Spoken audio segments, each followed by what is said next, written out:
हम कुछ बड़ी बातें बताते हैं जो हमने एग्जिट पोल किया है, इसकी बड़ी बातें दर्शकों के सामने रख दें और फिर उससे जुड़ा आपसे सवाल भी लेंगे।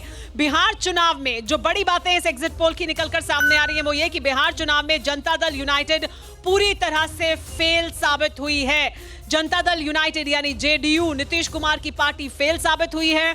बीजेपी का वोट आधार भी बढ़ा है और वोट प्रतिशत भी बढ़ा है बीजेपी का, यानी बीजेपी खुद को जेडीयू से अलग दिखाने में और करने में सफल रही है। बिहार चुनाव में तेजस्वी यादव और आरजेडी की हवा साफ तौर पर दिखाई दे रही है। तेजस्वी यादव ने जो रैलियां की है, हेलीकॉप्टर में घूम घूम कर उसकी हवा दिखाई दे रही है। इस एग्जिट पोल में तस्वीर साफ हो रही है नीतीश कुमार को हराने में, लेकिन चिराग पासवान की अहम भूमिका है। ये बहुत बड़ा फैक्टर है।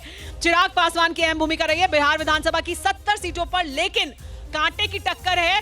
तो चुनाव के जो नतीजे जब आएंगे सामने तो ये 70 सीटें बहुत अहम रोल निभाएंगी। 70 सीटें हैं जहां पर कांटे की टक्कर है।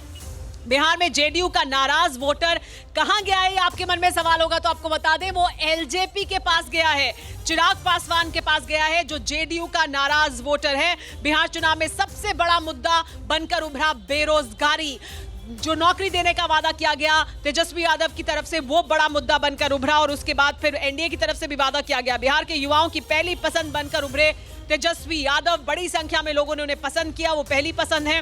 नीतीश कुमार का पलटू राम होना उन्हें नुकसानदेह उनके लिए साबित हुआ और ये बार बार कहने के बाद ये किसी हद तक उन पर स्टिक कर गया कि वो पलटू राम है, क्योंकि बार बार आरजेडी की तरफ से, महागठबंधन की तरफ से यही उनको कहा जा रहा था और ये शायद वोटर के मन में घर कर गया। ये बड़ा नुकसानदेह साबित हुआ है नीतीश कुमार के लिए। तेजस्वी, चिराग सब नीतीश के खिलाफ ज्यादा मुखर थे क्योंकि हर कोई नीतीश कुमार पर हमले कर रहा था, चिराग पासवान भी, तेजस्वी यादव भी। तो ये ज्यादा नुकसानदेह साबित हुआ नीतीश कुमार के लिए। ये बड़ी बातें महा एग्जिट पोल की, जो महा एग्जिट पोल का आंकड़ा हमारे सामने है उसके मुताबिक हम आपको पार्टी वाइज, क्योंकि ये बड़ा सवाल बनकर उभरेगा कि सबसे बड़ा दल कौन होगा, वो भी हम आपको दिखाएंगे क्योंकि वो बहुत अहमियत रखता है।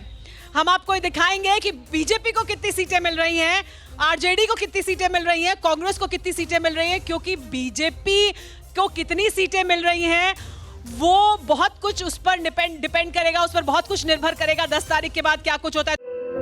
धुआं धुआं सा ये शहर क्यों दिखता है, सुना है बाजार में धुएं का सामान बिकता है, ये दिवाली सिर्फ दिए वाली।